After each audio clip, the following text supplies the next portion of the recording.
Pada kesempatan kali ini, saya akan menjelaskan tentang evolusi alam semesta. Grafik yang ada di gambar menggambarkan bagaimana temperatur alam semesta berubah terhadap waktu. Sumbu X pada grafik menggambarkan waktu, dan sumbu Y di grafik menggambarkan temperatur alam semesta. Terlihat dari grafik bahwa setelah Big Bang, sampai dengan umur alam semesta sekitar 300.000 tahun, alam semesta kita ini didominasi oleh radiasi. Setelah 300.000 tahun, alam semesta didominasi oleh materi. Dapat dilihat juga proses-proses yang terjadi sejak Big Bang, yaitu ada pembentukan helium, ada anihilasi elektron dan positron, ada rekombinasi, ada pembentukan bintang dan galaksi, dan sebagainya. Selanjutnya, kerapatan radiasi. Kerapatan radiasi dirumuskan sebagai rho rad sama dengan alfa dikali dengan T pangkat 4, di mana rho rad ini adalah kerapatan radiasi, satuannya adalah joule per meter pangkat 3. Alfa ini adalah konstanta radiasi yang nilainya adalah 4 dikalikan dengan konstanta Stephen Boltzmann per C. C-nya kecepatan cahaya, yang nilainya adalah sekitar 7,565 kali 10 pangkat minus 16 Joule meter pangkat minus 3 Kelvin pangkat minus 4. Dan T-nya adalah temperatur dalam Kelvin. Kemudian, kerapatan materi, rho m, itu adalah massa persatuan volume. Itu ya. Nah, hubungannya dengan faktor skala, untuk kerapatan radiasi adalah sebanding dengan faktor skala pangkat minus 4. Untuk kerapatan materi, sebanding dengan faktor skala pangkat minus 3. Untuk temperatur alam semesta, sebanding dengan faktor skala pangkat minus 1. Nah, karena alam semesta mengembang, faktor skala alam semesta semakin besar dengan bertambahnya waktu. Terlihat bahwa kerapatan radiasi berubahnya terhadap faktor skala adalah pangkat minus 4, sehingga akan lebih cepat berubahnya dibandingkan dengan materi yang mempunyai kesebandingan dengan faktor skala pangkat minus 3. Nah, selanjutnya, timeline sejak Big Bang. Nah, pada 10 pangkat minus 35 detik pertama, yaitu terjadinya Big Bang, alam semesta mempunyai kerapatan yang tak hingga atau singularitas dan sangat panas. Selanjutnya, pada 10 pangkat minus 6 detik pertama, alam semesta mulai terbentuk. Ekspansi berkurang kecepatannya, alam semesta lebih dingin dan berkurang kerapatannya.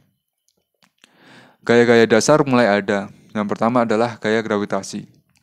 Selanjutnya gaya kuat atau strong force yang mengikat inti atom, diikuti dengan gaya lemah atau weak force dan gaya elektromagnetik. Pada detik pertama, alam semesta sudah tersusun dari partikel dan energi dasar seperti kuark, elektron, foton, neutrino, dan lain-lain. Partikel-partikel kemudian membentuk proton dan neutron. Nah, pada 3 detik pertama, itu pembentukan unsur dasar.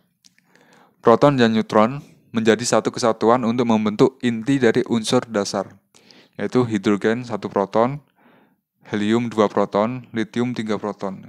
Pada tahap ini, unsur dasarnya belum ada elektron yang mengelilingi ya. Jadi baru intinya saja.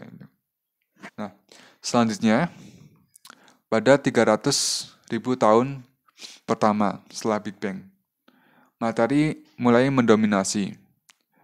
Dengan berekspansinya alam semesta, gelombang cahaya teregangkan sehingga energinya semakin kecil. Sementara materi tidak terpengaruh. Elektron bergabung dengan inti atom sehingga membentuk atom netral yang menyebabkan foton bisa keluar dalam bentuk CMB. CMB memberikan gambaran bagaimana materi terdistribusi pada alam semesta awal. Selanjutnya, pada 300 juta tahun pertama. Nah, pada 300 juta tahun pertama, terjadi kelahiran bintang dan galaksi. Gravitasi menyebabkan ketidakberaturan kerapatan pada gas primordial atau gas purba. Walaupun alam semesta tetap berkembang dengan cepat, gas primordial ini semakin rapat karena pengaruh gravitasi. Bintang-bintang mulai terbentuk pada awan gas yang rapat ini. Kemudian bintang-bintang ini membentuk galaksi. Selanjutnya, pada 5 miliar tahun yang lalu, itu matahari terbentuk di alam gas di lengan spiral galaksi Bima Sakti. Piringan debu yang mengelilingi matahari membentuk planet, bulan, dan asteroid. Nah, selanjutnya, komponen penyusun alam semesta. Yang pertama adalah materi. Nah, materi ini berisi baryon dan dark matter ya. Energi total dari sebuah partikel dengan massa diam m kecil dan momentum p adalah sebagai berikut. E total kuadrat sama dengan m kuadrat c pangkat 4 ditambah dengan p kuadrat c kuadrat. Nah, ini bisa disederhanain dengan mengeluarkan m kuadrat kali c pangkat 4. Nah, jika dikeluarkan, maka akan didapat energi total sama dengan mc kuadrat dikali dengan akar 1 ditambah p kuadrat per m kuadrat c kuadrat.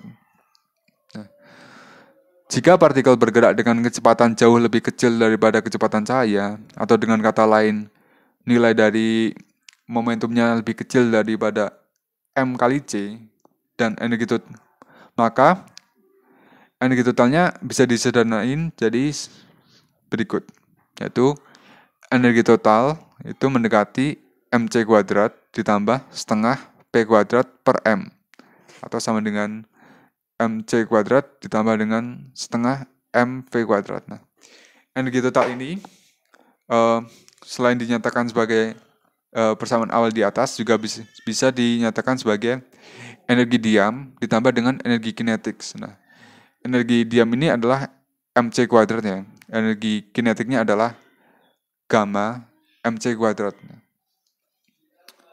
Setiap partikel dengan massa diam 0 itu biasanya atau selalu bergerak dengan kecepatan cahaya. Selanjutnya, radiasi atau foton. Foton di alam semesta sebagian besar berasal dari CMB. Perhatikan ya, bukan dari bintang-bintang, tapi dari CMB. Nah, CMB ini menunjukkan spektrum pada benda hitam nyaris sempurna. Nah, E ini adalah kerapatan energi, itu alfa T pangkat 4.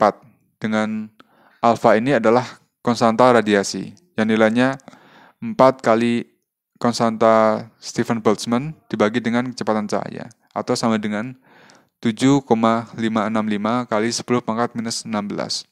Nah, energi radiasi, energi puncaknya itu adalah 2,7 dikali dengan konstanta Boltzmann dikali dengan temperatur. Untuk energi rata-ratanya itu adalah 3 dikali dengan konstanta Boltzmann dikali dengan temperatur. Selanjutnya, nah, sekarang adalah dark component. Yang pertama adalah dark matter. Dark matter berperan dalam memberikan massa yang tidak terlihat dalam galaksi, sehingga menyebabkan kurva galaksi menjadi datar pada piringannya. Nah, dark matter juga mengakibatkan lensa gravitasi, seperti yang diperlihatkan di gambar yang ada di slide. Yang kedua adalah dark energy. Dark energy memberikan energi dalam pengembangan alam semesta, sehingga alam semesta mengembang dipercepat. Belum diketahui secara pasti dark energy ini berasal dari mana. Namun, untuk saat ini, teori yang diterima adalah dark energy tercipta dari ruang kosong akibat pengembangan alam semesta.